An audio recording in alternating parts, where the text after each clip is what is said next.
Hi friends, இன்னைக்கு நாம யூஸ்ஃபுல்லான டிப்ஸ் நிறைய பார்க்கலாம். நம்ம கிச்சன் வேலைகளை ரொம்ப ரொம்ப சுலபமாக முடிக்கிறதுக்கு நிறைய டிப்ஸ் பார்க்கலாம். அது மட்டும் இல்லாமல் அன்றாட வாழ்க்கையில் யூஸ்ஃபுல்லாக இருக்கக்கூடிய நிறைய கிச்சன் டிப்ஸும் பார்க்கலாம். வாங்க நம்ம வீடியோக்குள்ளே போகலாம். இப்போ நம்ம ஒரு பெரிய சைஸில் இருக்கிற ஒரு கடாய் ஒன்று எடுத்துக்கலாங்க. ஒரு கப் அளவுக்கு நான் தண்ணி ஊற்றிருக்கிறேன். கூடவே ஒரு டீஸ்பூன் அளவுக்கு எண்ணெய் ஊற்றிருக்கிறேன். அதாவது குக்கிங் ஆயில், நம்ம சமையலுக்காக யூஸ் பண்ணுற ஆயில். கூடவே நம்ம தேவையான அளவுக்கு உப்பு சேர்த்துட்டு ஒரு 2 கப் அளவுக்கு கோதுமை மாவு சேர்த்துருக்குறேங்க. இப்போ நம்ம இது கூடவே முக்கியமான ஒரு பொருள் சேர்த்துக்கணும். அது என்னென்னா கடலை மாவு. கடலை மாவு ஒரு 2 டீஸ்பூனுக்கு சேர்த்துக்கலாம். எப்போவுமே நம்ம சப்பாத்திக்கு மாவு பிசையும் போது மாவை போட்டுட்டு அதுக்கு மேலே தண்ணியை ஊற்றி எண்ணெயை ஊற்றி அந்த மாதிரி நம்ம பிசையும் போது நமக்கு கையே வலிக்க ஆரம்பிச்சிடும். ஸோ எப்போவுமே நம்ம சப்பாத்திக்கு மாவு பிசையும் போது கொஞ்சம் அகலமான ஒரு பாத்திரம் எடுக்கிறது ரொம்ப ரொம்ப முக்கியம்.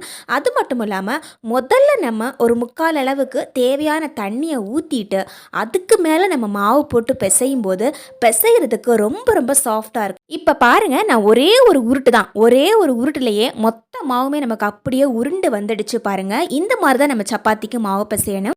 முக்கியமான ஒரு விஷயம், நம்ம சப்பாத்திக்கு மாவை பிசைஞ்சிட்டு அப்படியே நம்ம பப்பரப்பேன்னு திறந்து போடாமல் இந்த மாதிரி ஒரு மூடி போட்டு நம்ம மூடி வைக்கணும். அல்லது ஒரு ஈர துணியில் நம்ம இந்த மாதிரி க்ளோஸ் பண்ணி வைக்கணும். பாருங்கள், அப்போ தான் நமக்கு மாவு அதிக நேரம் சாஃப்டாக இருக்கும்.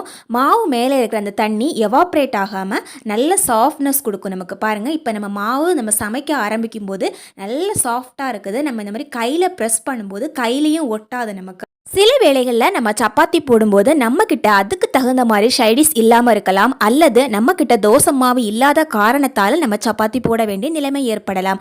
அந்த டைமில் நம்ம என்ன பண்ணலாம் அப்படின்னா, இந்த மாதிரி நம்ம சப்பாத்திக்கு போடும்போது மேலேயே ஒரு முட்டையை இந்த மாதிரி உடைச்சி ஊற்றிட்டு இதுக்கு தேவையான காரம், உப்பு இது ரெண்டுமே இந்த மாதிரி மேலேயே தூவிட்டு நாம் இதை எடுத்து சாப்பிடும்போது சாப்பிட்றதுக்கு செம்மையாக இருக்கும் நமக்கு. இதுக்கு நமக்கு சைடிஷ் வேணும் அப்படிங்கிற அவசியம் இருக்காது. நாம் இதை குழந்தைங்களுக்கு கொடுத்தோன்னு வச்சுக்கோங்களேன், ஒரே நிமிஷம் தான் சட்டுன்னு காலி பண்ணிடுவாங்க. திடீர்னு நம்மக்கிட்ட சப்பாத்திக்கு குழம்பு இல்லாத டைம்லையோ அல்லது நம்ம வீட்டில் திடீர்னு புதுசாக ஒரு கெஸ்ட்டு வந்தாவோ நாம் இந்த மாதிரி செஞ்சு கொடுக்கலாங்க. சாப்பிட்றதுக்கும் நல்லாயிருக்கும். அதே மாதிரி இதுக்கு சைடிஷ் வேணும் அப்படிங்கிற அவசியமும் இருக்காது. நாம் சப்பாத்திக்கு மாவு பிசையும் போது கூடவே 2 டீஸ்பூனுக்கு கடலை மாவு சேர்த்துருக்குறோம் இல்லைங்களா? அதனால் சப்பாத்தி பார்த்திங்கன்னா ரொம்ப ரொம்ப சாஃப்டாக இருக்கும். நான் உங்களுக்கு இதை பிச்சு காமிக்கிறேன். அந்த அளவுக்கு சாஃப்டாக இருக்குங்க. நம்ம கடையில் வாங்கின மாவாக இருந்தாலுமே நல்ல சாஃப்டான ஒரு சப்பாத்தி கிடைக்கும். சப்பாத்தி போடுறதுலையும் ஒரு முக்கியமான ஒரு ட்ரிக் இருக்குது. அது என்னென்னா, நம்ம சப்பாத்திக்கு போட்டுட்டு இந்த மாதிரி பொல்லி வரும் பாருங்கள், இந்த மாதிரி கருப்பு கருப்பாக இந்த மாதிரி நம்ம மேலேயே உப்பி வரும்போது தான் நம்ம எண்ணெய் போடணும். அதுக்கு முன்னாடியே முதல்லையே நம்ம எண்ணெயை போட்டு வச்சுட்டோம் அப்படின்னா சப்பாத்தி ஒரு மாதிரி மொரன்னு சாஃப்டாகவே இருக்காது. ஸோ எப்போவுமே சப்பாத்தி பாதி வெந்ததுக்கு அப்புறமா இந்த மாதிரி எண்ணெய் போட்டு எடுத்தோம் அப்படின்னா நமக்கு சப்பாத்தி சாப்பிட்றதுக்கு நல்லாயிருக்கும். எண்ணெய் அப்ளை பண்ணாமல் இருந்தால் கூட இந்த சப்பாத்தி சாப்பிட்றதுக்கு டேஸ்டியாகவும் இருக்கும், நல்லா சாஃப்டாகவும் இருக்கும். அடுத்ததாக பார்த்தீங்கன்னா, நம்ம கிச்சனில் சந்திக்கக்கூடிய ஒரு முக்கியமான ஒரு பிரச்சனை தான். இப்போ பார்த்தீங்கன்னா, நான் ஒரு டம்ளர் எடுத்துக்கிறேன். இந்த டம்ளரை தான் நம்ம எல்லா அளவுகளையுமே எடுக்க போகிறோம். கிட்ட எந்த டம்ளர் இருக்கோ அந்த டம்ளரில் நீங்கள் அளவு எடுத்துக்கலாம். இப்போ பார்த்தீங்கன்னா 3 டம்ளர் அளவுக்கு பச்சரிசி எடுத்துருக்கிறேன். பாருங்கள், நிறைய பேர் இட்லி தோசைக்கு சேர்க்கும்போது அதிகமாக புழுங்கல் அரிசி தான் சேர்ப்பாங்க. அதுக்கு ஒரு முக்கியமான காரணம் இருக்குது. அதையும் நான் உங்களுக்கு சொல்கிறேன்.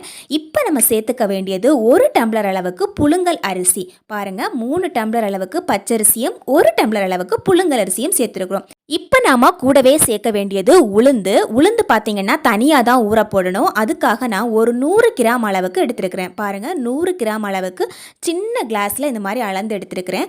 இப்போ நம்ம கூடவே சேர்க்க வேண்டிய ஒரு முக்கியமான பொருள் அவல். அதாவது நம்ம அரிசி எடுத்த அதே டம்ளரில் 1 டம்ளர் அளவுக்கு இந்த மாதிரி அவல் எடுத்துக்கலாங்க. அவல் நம்ம யூஸ் பண்ணுறதுக்கு முன்னாடியே 2 டைம் நல்லா வாஷ் பண்ணி எடுத்தாவே போதும், அதுவே நல்லா அரைஞ்சிடும். இப்போ உளுந்து நல்லா ஊற வச்சுட்டோம். புழுங்கல் அரிசியும் பச்சரிசியும் கூடவே கொஞ்சம் வெந்தயம் போட்டு இந்த மாதிரி நல்லா ஊற வச்சுட்டோம். இதுவுமே நல்லா ஊறிடுச்சு. நம்ம ரேஷன் அரிசி யூஸ் பண்ணுறதா இருந்தால் நல்லா வாஷ் பண்ணிவிட்டு அதுக்கப்புறமா நல்ல தண்ணியில் நம்ம ஊற வச்சு எடுத்துகிட்டு யூஸ் பண்ணணும். இல்லை அப்படின்னா நமக்கு இட்லி போடும்போது கலர் நல்லா ஒயிட்டாகவே வராது, ஒரு மாதிரி டல் கலர்லேயே இருக்கும். ஸோ முதல்லையே ஊற வைக்கும் போதே நல்லா 2-3 டைம் வாஷ் பண்ணிவிட்டு அதுக்கப்புறமா நல்ல தண்ணியில் வாஷ் பண்ணி எடுக்கணும். அடுத்ததாக பார்த்தீங்கன்னா முக்கியமான விஷயம், நம்ம உளுந்து அரைக்கிறது தான் இருக்குது. நாம் எப்போவுமே உளுந்தை போட்டு நல்லா கழுவிக்கிட்டே இருக்கக்கூடாது.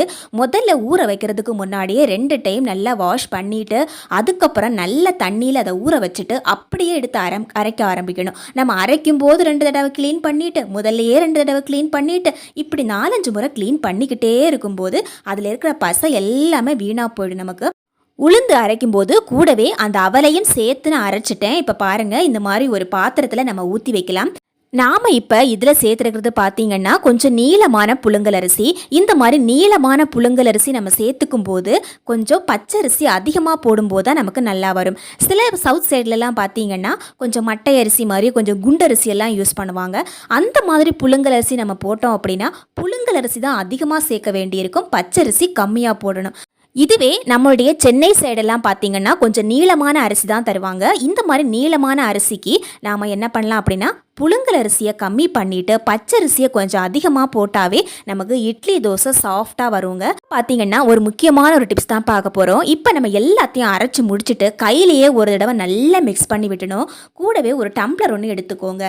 இந்த டம்ளர் எடுத்து இந்த மாவோட நடுப்பகுதியில் இந்த மாதிரி வச்சு விட்டுடலாம். பாருங்கள், கொஞ்சம் நீளமான டம்ளர் எடுத்து யூஸ் பண்ணுறது ரொம்ப யூஸ்ஃபுல்லாக இருக்கும். இந்த மாதிரி நம்ம டம்ளர் வச்சுட்டு இந்த மாதிரி நம்ம சுற்றி விடும்போது பாருங்கள், உள்ளேயே நிறைய ஏர் பபிள்ஸ் அப்படியே அடைஞ்சு போயிருக்கும். நம்ம சுற்றும் போதே நமக்கு நல்லா ஃபீல் ஆகும் உள்ள ஏர் பபிள்ஸ் இருக்கிறது.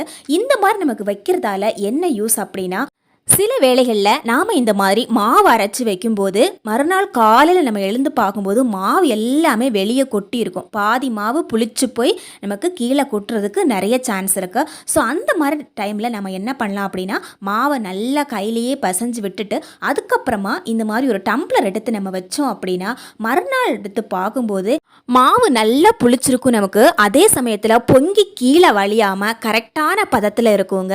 அளவுக்கு அதிகமாக நமக்கு மாவு புளிச்சு பொங்காது. இதுதான் ஒரு முக்கியமான யூஸ். இந்த மெத்தடில் நம்ம மாவு அரைச்சி வைக்கும்போது மாவு பார்த்திங்கன்னா ஒரு வாரம் ஆனால் கூட நமக்கு அதிகமாக புளிச்சு பொங்காமல் கரெக்டான பதத்தில் இருக்கும். நாம் புளிச்ச மாவை நம்ம கரண்டியில் எடுக்கும் போதே தெரியும், நமக்கு நல்ல லைட் வெயிட்டாக இருக்கும். இதில் நம்ம இட்லி போட்டால் நமக்கு சாஃப்டாக வருமா இல்லையா அப்படின்னு நம்ம முன்னாடியே கணிக்க முடியும். நாம் உளுந்து அரைக்கும் போது கூடவே வெந்தயம் போட்டு அரைக்கவே இல்லை. அதுக்கு பதிலாக அரிசி அரைக்கும் போது தான் நம்ம கூடவே வெந்தயம் போட்டோம். இதுவுமே பார்த்திங்கன்னா மாவு அதிக நாள் புளிக்காமல் இருக்கிறதுக்கு ஒரு முக்கியமான காரணம்.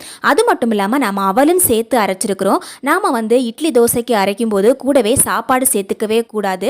அதுக்கு பதிலாக நாம் அவல் சேர்த்துக்கலாம். அவல் சேர்த்துக்கிட்டோம் அப்படின்னா ஒரு வாரம் ஆனால் கூட மாவு புளிக்காமல் சூப்பராக இருக்குங்க. அதே மாதிரி சாப்பிட்றதுக்கும் செம்ம டேஸ்டியாக இருக்கும். இட்லி பார்த்திங்கன்னா நல்லா சாஃப்டாக இருக்கும். நம்ம இந்த மாதிரி நம்ம அரைச்சி மாவு இட்லி செய்யும் போது கூடவே நம்ம பேக்கிங் சோடா போடணும் அப்படிங்கிற அவசியமே இருக்காது. நமக்கு ஜஸ்ட்டு நம்ம வெந்தயம் சேர்த்தாவே போதும். இந்த மாதிரி நம்ம செஞ்சு சாப்பிட்றது ரொம்ப ரொம்ப ஹெல்த்தியும் கூட. டெய்லி நம்ம பேக்கிங் சோடா போட்டு சாப்பிட்றது நம்மளுடைய உடம்புக்கு தான் அது ஆபத்து. இட்லியும் தோசையும் ரெண்டுமே செஞ்சு வச்சுருக்கிறேன். கூடவே வெறும் உப்பு மட்டும்தான் நான் ஆட் பண்ணிக்கிட்டேன். பேக்கிங் சோடா போட்டு நம்ம டெய்லி சாப்பிட்றது நல்லது கிடையாது. இப்போ பாருங்கள் எவ்வளோ சாஃப்டாக இருக்குதுன்னு இட்லி. இதில் சொல்லியிருக்கிற டிப்ஸ் எல்லாமே உங்களுக்கு ரொம்ப ரொம்ப யூஸ்ஃபுல்லாக இருக்குன்னு நினைக்கிறேன். அதே மாதிரி ரொம்ப ரொம்ப பிடிச்சிருக்கும் அப்படின்னு நினைக்கிறேன். தேங்க்யூ ஃபார் வாட்சிங் ஃப்ரெண்ட்ஸ்.